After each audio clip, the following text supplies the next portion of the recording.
Hello everybody, I'm the 40k Renegade, and today we're going to talk about The Gathering Storm Parts 1 and 2. Now I'm not going to give you a blow for blow account, right? I'm just going to skim over the highlights and explain to you what I think, and, the good and the bad bits, and where I think it's going and what I like about it. I might jump about a little bit in the story, but you're not going to hear the whole story, but you are going to hear plenty of spoilers. So you may not want to listen to this if you want to read the stories. If you don't want to read the stories, then by all means, keep listening. Now we're going to start with The Gathering Storm and the Fall of Cadia. First of all, this is a good story, right? It drags together some rather odd characters, and I'm not just talking about the three heroes. I'm talking about Startes, Adeptus Mechanicus, Mysterious Elder, Necrons, Imperial Guard. It's weird. Everybody in the universe seems to be on Cadia fighting at one point, or it feels that way. But anyway, it the three heroes are the ones it centres around there, but it's the story follows Creed, and I think it's Harker, Sergeant Harker, I think is one of them. And then he dies on the planet Sergeant Harker at the end, right? So he's gone from the story. However, Creed survives. He's taken away. Well, I'll say that at the end. But anyway, it says the story basically has the 13th Black Fleet, or 13th Black Crusade. He says come to attack Cadia, and it's held off by I can't remember the name of the ship. Iron Fist, I think the Iron Fist ship, a real big thing. It destroys the Black Fortress, which was going to be used to destroy the planet. So they couldn't destroy the planet, but in the end, Abaddon forces the Black Fortress to crash into their planet and destroys it that way. However, before that happens, the actual planet is attacked by wave after wave after wave of chaos.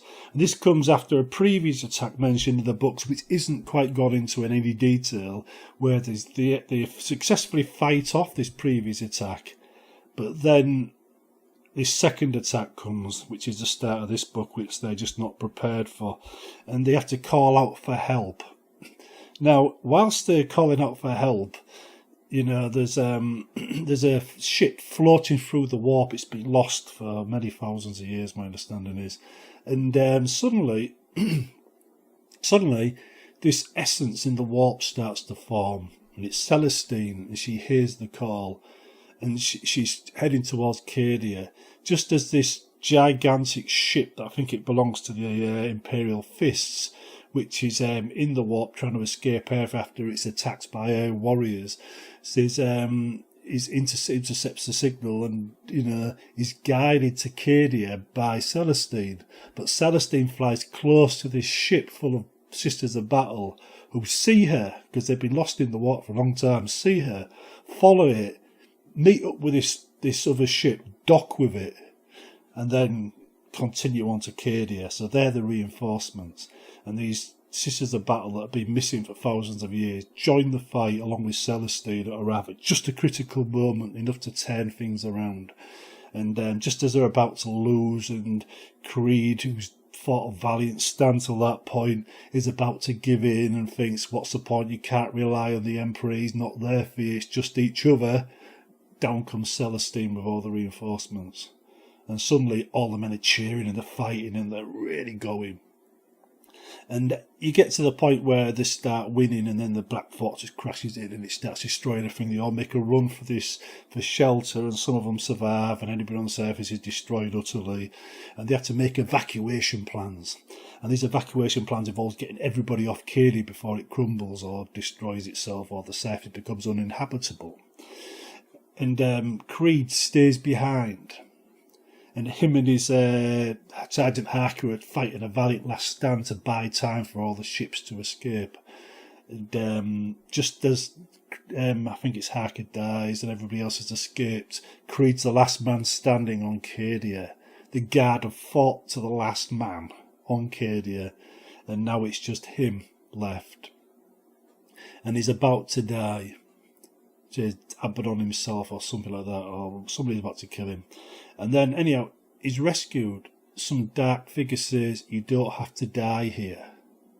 And that's where he disappears. You don't know what happens to him at that point. Creed, the hero of Cadia, is plucked away, gone, to find out what happened to him later on. Meanwhile, the whole fleet are trying to escape Cadia. Now, there's a lot that's happened before this point. This is the very end of the Cadia book, so I've missed out an awful lot. It says, but they're trying to escape Cadia. Now, one of the things on Cadia that was causing problems for the Black Fleet was the fact that it was a Necron world at one point, and they had these pylons, and these pylons basically kept the warp storms away from Cadia, and it had been used to keep the Eye of Terror back. Because remember, the Necrons predate the Eye of Terror. Eye of Terror came later in history. It's only like 10,000 years old or something like that. It says, whereas the Necrons are a lot older than that. It says, so these pillars weren't working properly, and they were trying to fix them to keep everything at bay, and they weren't doing a good job. Somebody turns up, kills all the people working on the pylons, and then fixes them for them, then disappears. You know, they obviously didn't want any witnesses, so they killed all the witnesses, did the work the Imperials were trying to do, and then left. Sounded very much like Harlequins to me, but it could have been anything, right? But there is a Harlequin in it that's disappearing and reappearing and helping some of the Imperial heroes in it, so it's possible it was a Harlequin, or at least an elder. But anyway, this pylon held the Eye of Terror back, and when they turned it on and fixed it, it made the Eye of Terror shrink. It shrunk upon itself, until eventually, when everything crashed into Cadia or started going wrong, it stopped working, and then the Eye of Terror expanded, and it just started to wax and wane, you know, like flex. Anyway, it says these empiric cards you see in the book, or rules you see in the book, and the cards you can buy on the website, are about the effects that waxing and waning thing causes on the battlefield. It's basically rather mundane stuff. It makes the battles more interesting, but whoever did it didn't have a very active imagination. Because it's rather generic stuff, you know, like -1 to hit, +2, you know, any points needed to cast a spell or need 1 point less, or psychic powers, you know, need 1 point less, you can move faster, move slower.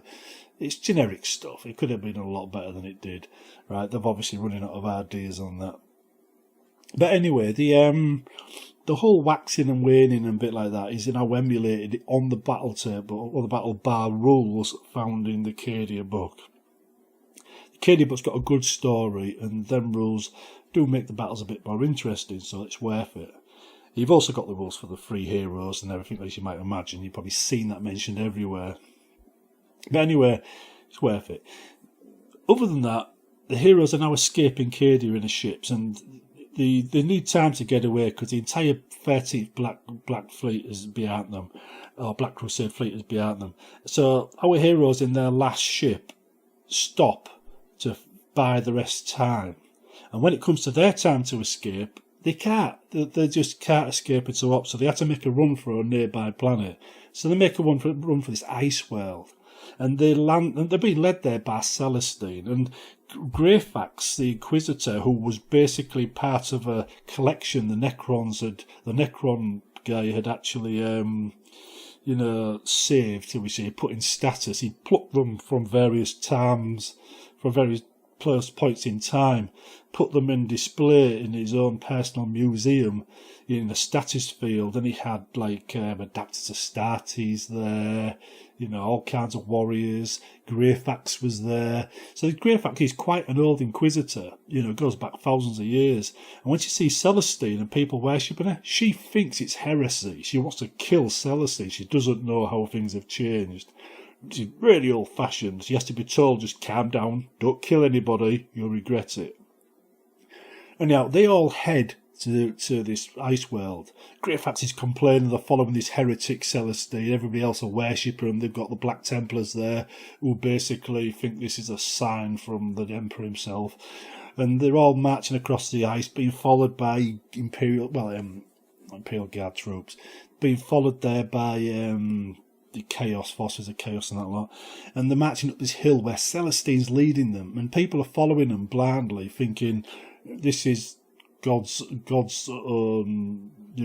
wife, maiden, or whatever else.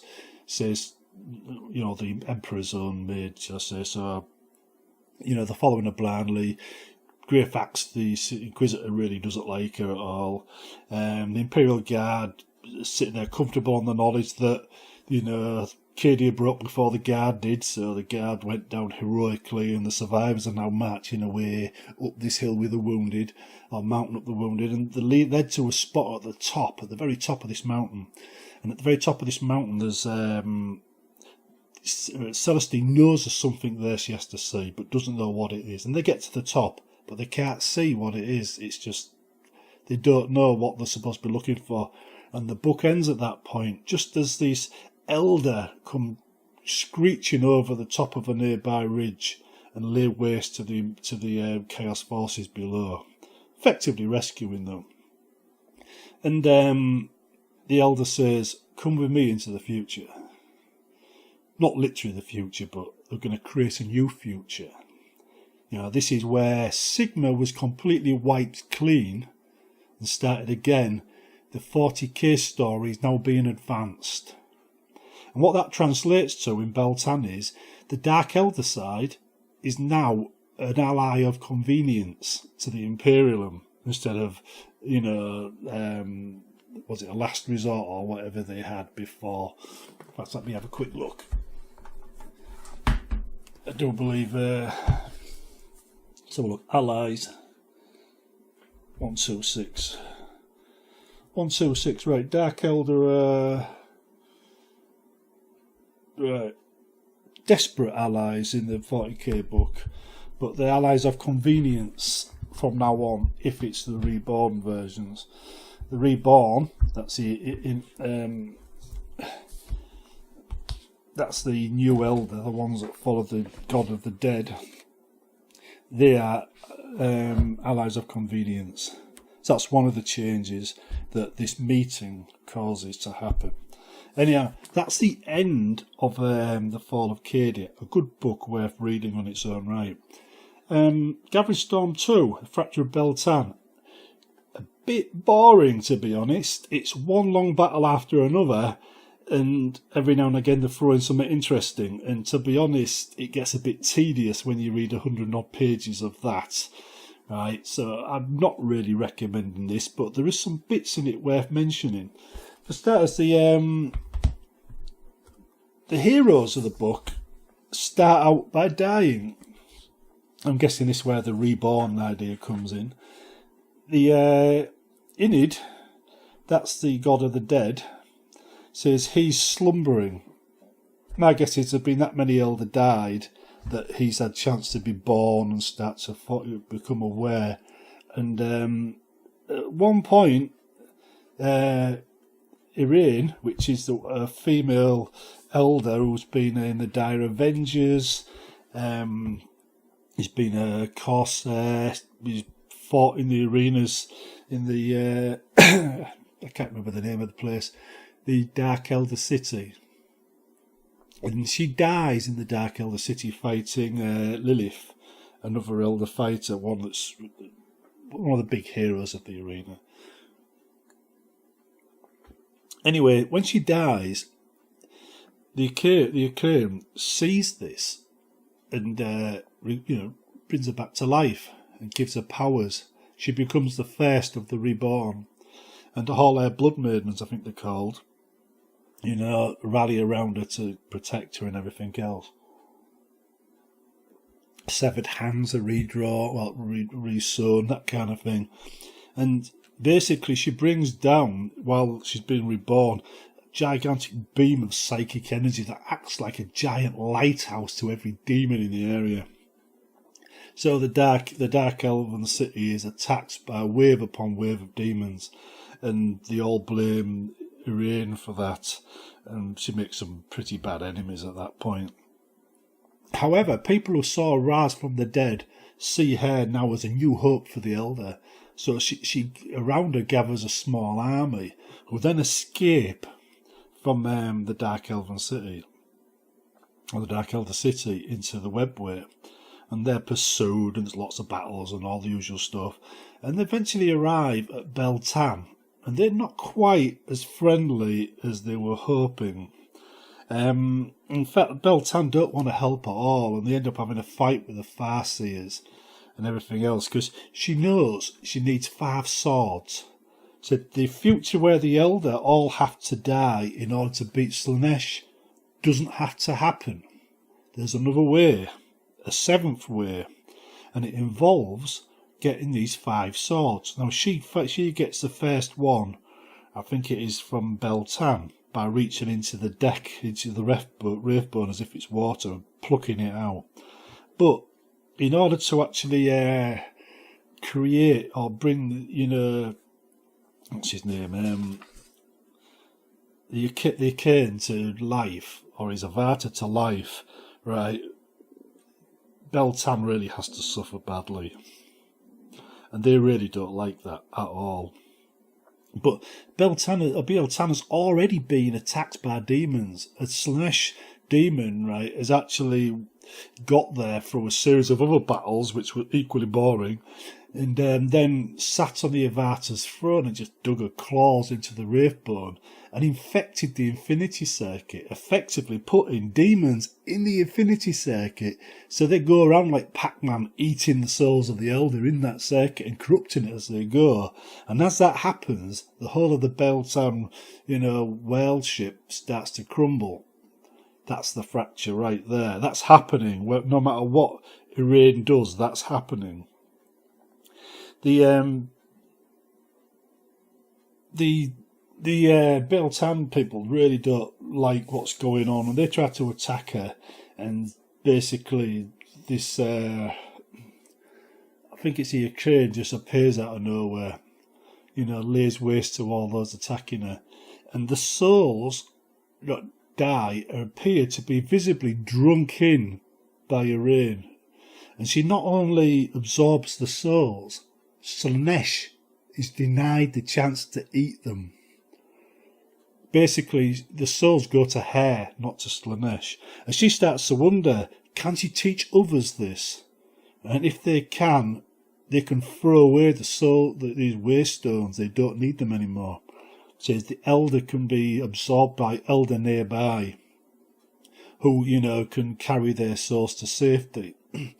So she sees this as a way forward. And she encourages people to cast away the waste stones and to follow her and believe in the God of the dead, who is also a life giver. And one of the things, she does later on involves the Elder that are already dead. But in the meantime, she has to get out of Beil-tan, and Beil-tan's under attack and sealed off, and she can't do it. Says, but Euphuan, the Farseers at Euphuan know this. And they create this kind of like warp tunnel, that allows them to walk through the warp straight to the Euphuan, where they get more allies, more support. But even there, the Farseers turn on the head Farseer who was supporting Iran and make him outcast. And they're about to fight again. And he says, no, if you deny Iran a chance to leave, another craft world will die. You have to let her leave. So he leaves with her and a whole host of Euphuan, warriors. This time they're heading for, I can't remember the name of the ship. It's another one that's stuck in the middle of nowhere anyway, and apparently it's being attacked by a Nagal fleet. Basically every whalecraft that people know about, the famous ones, is under attack suddenly all at the same time. It's a repeatable story that happens three times, 4 times maybe in this book. Right, it gets a bit tiresome, to be honest. This time it's Nagal attacking, it's infecting and rotting the ship and everything, attacking from the outside. And Iran isn't allowed to fight. They don't trust her. They've heard what happened on Beil-tan, and they don't want her help. So she, who sent word ahead, has her Corsair friends intervene, taking out this massive Nagal-infested ship.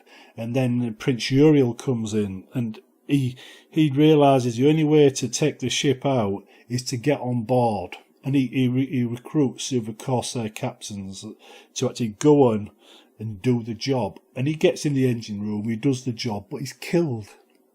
And the Nagal Demon Prince there casts his body into space after turning it into basically a big bag of plague. Now the Elder aren't stupid, so they take him on board but put him in isolation. And they're about to do a kind of an autopsy when Irain walks in, signals everybody to leave, because by now they start trusting her because she helped win the battle, and she not only helped defeat Nagal and that lot at this point, she actually got rid of all the infection. She had the power to kill everything that was living, and that included all the infectious microbes. And she does that to the prince's body, just gets rid of all the infected, so it's just him. And then she gets this sword he's been carrying most of his life, and she stabs the dead body with it. Now the sword changes. It's the second sword, or rather the fifth sword they call it, that she was looking for. She hasn't got the rest, by the way. She got the first sword and the fifth sword. And this fifth sword changes, and apparently it's been absorbing parts of his soul for years. And now, when she stabbed him with it, it gave him his soul back, and he comes back to life. So she revives him, she brings him back from the dead, and he's reborn. He becomes a member of the Reborn, the Inari. He is now Inari. And when she's talking to these Farsees of this craft world, who also don't agree with her, right? He walks in and goes, "Yes, you have to do what she says. She's the future," right? And therefore, a story that we've already heard 3 times happen on the Beil-tan, on the Euphoon, and now on here happens again. Only there's no fighting this time, and they walk away again. And this time, they're kind of like heading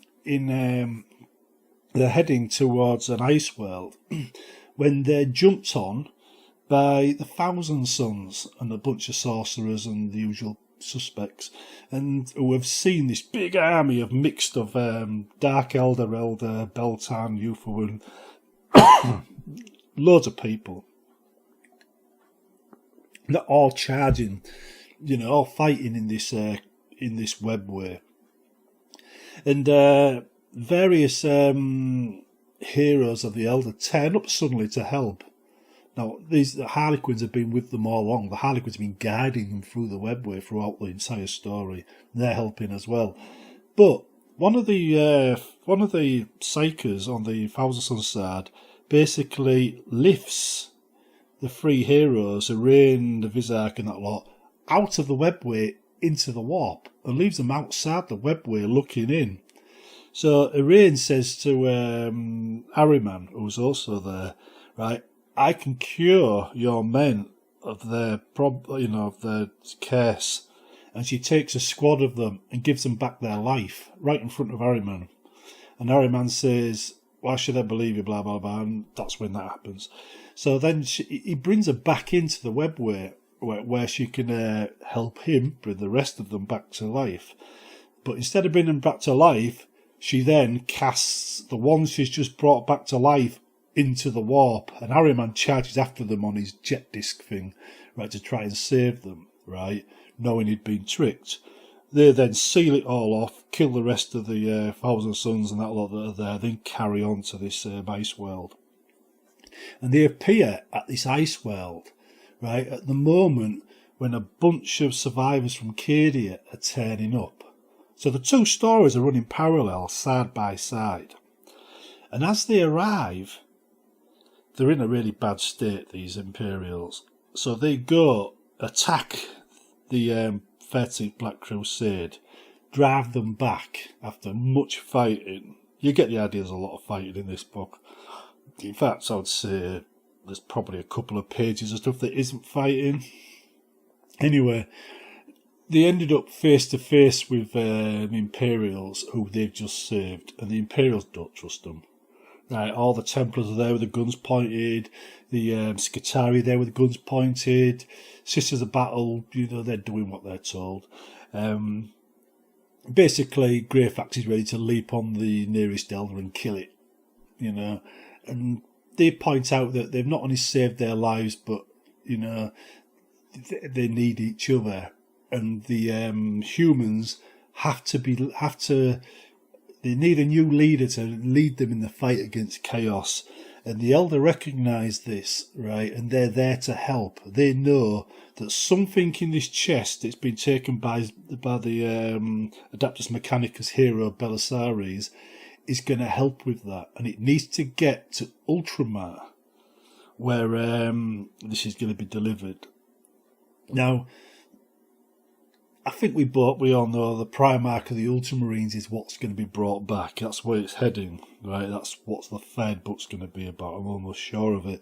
And they're going to be, he's going to be the new leader of the Empire, the one that does the fighting, encourages them to fight and, stand their ground and turns things around for the Empire. Is also going to be the one that's going to be more sensible in his approach to the Xenons and not so much attack the Dark Elder and the Elder on site as see allies and non-allies. And the book's very careful to mention the fact that Euphron in particular has only ever attacked the Empire a couple of times.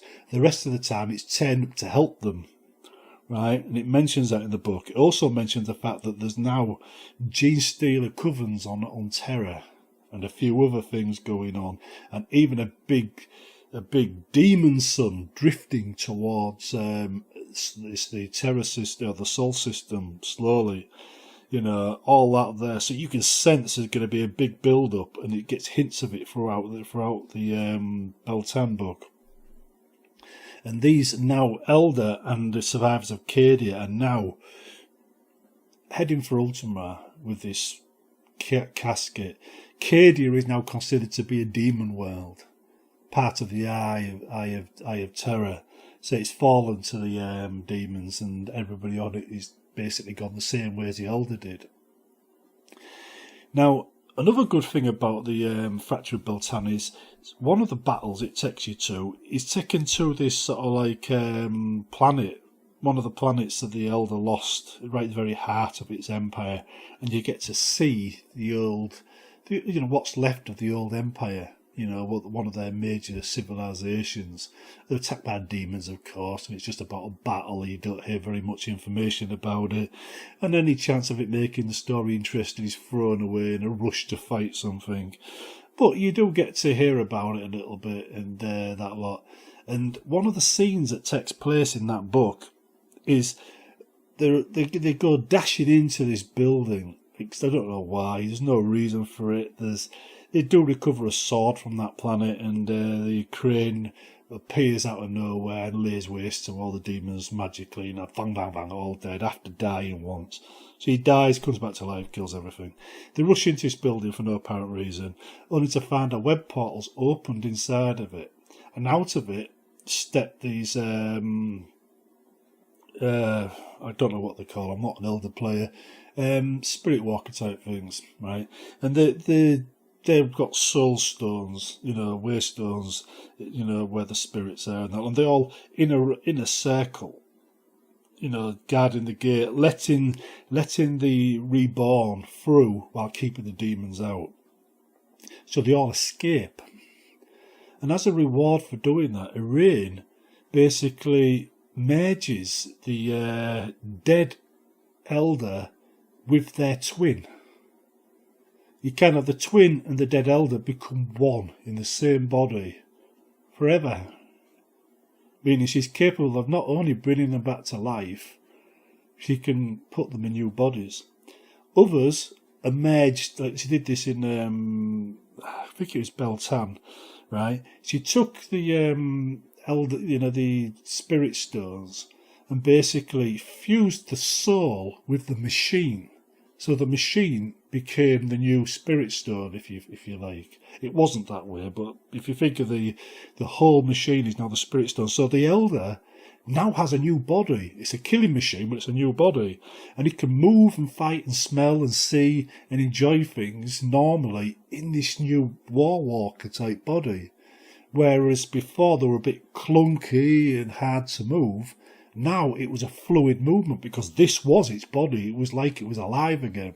And she did this with quite a lot. Because as the Infinity Sec and the Beil-tan was getting corrupted, they were trying to get as many souls out of the Infinity Sec as they could. And they put them all in these machines.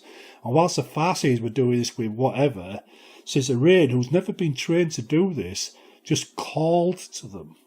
And just basically, a lot of them came running because they recognised her as basically one of the god of the dead's prophets or whatever. So they just came to her, and she managed to do it a lot quicker without any of the training of the Farseers and whatever else. And this created a whole race, well, a whole army of machines, spirits, like Warwalkers basically, but alive, that also helped her out. So there's a few changes in the way the Elder have been working. It's interesting to see because they're kind of like you'd expect the rules to change to make reborn walkers that much faster, spirit walkers type thing. You expect them to be more responsive, higher initiative, that kind of thing. Like they were physical people instead of like machines. That's the direction it's gone in. Now, when something dies near a reborn, they get to do, I think it's a soul action or something, a soul burst. Which basically means they can run, they can charge, they can shoot, and they can do that the second it happens. So they get an extra action, an extra round of shooting, and you can string things together apparently, but they can only do it once a turn. So a unit that gets a soul burst 1 minute can't do a second one, it's only do it once. You'd have to pick another unit to do it again. But as a consequence, it means death. It actually benefits them. They actually get extra attacks, extra charges. They can do that in your opponent's turn. But they lose the ability to move and fire or fire and move, like other Elder get. They got lost all that. They lose all the dark depravity stuff of the Dark Elder as well. What they've got is a new rule. And that applies to any of the Elder forces that you field in a reborn detachment. Now, in order to be reborn, they have to be fielded in this detachment. Otherwise, they don't get the new rules.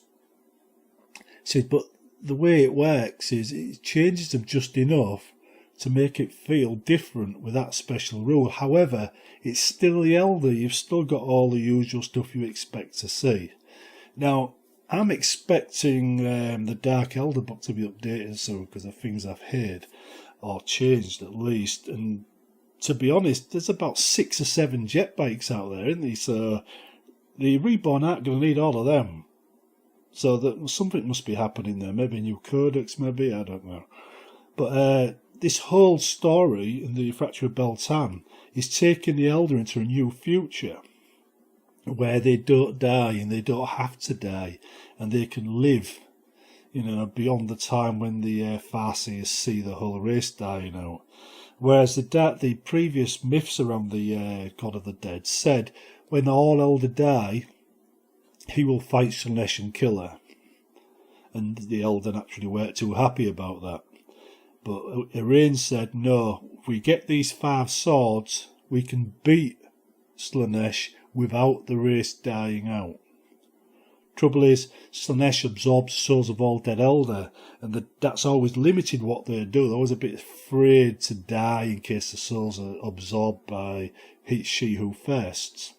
So having a character there who can absorb the soul and protect it, and then the soul can speak to her whilst it's inside of her, changes everything. And when she can put these souls in machines, bring them back to life, give them a new life, that changes everything. The Elder can basically go back to being born, living, dying, just like they used to in the halcyon days of the Empire, before it got destroyed. they can return. And this whole story is taking the Elder back 10,000 years to the days of the fall, when they were a mighty empire. That's the direction it's going back in. All these dresses and stuff, it's to make you feel, or all the new models, is to make you feel that this is what the Elder used to look like, as opposed to the Dark Elder and the Elder today. So you're actually seeing a snippet of the way the Elder were. And one of the changes is now there's 3 gods. There's the laughing god, there's the god of the dead, and what's the other one? Oh yeah, Avata Mensa Kane. And that's the new Elder Pantheon, created by this book. It says they're the 3 gods that the Elder worship, or the Reborn recognise, and that lot.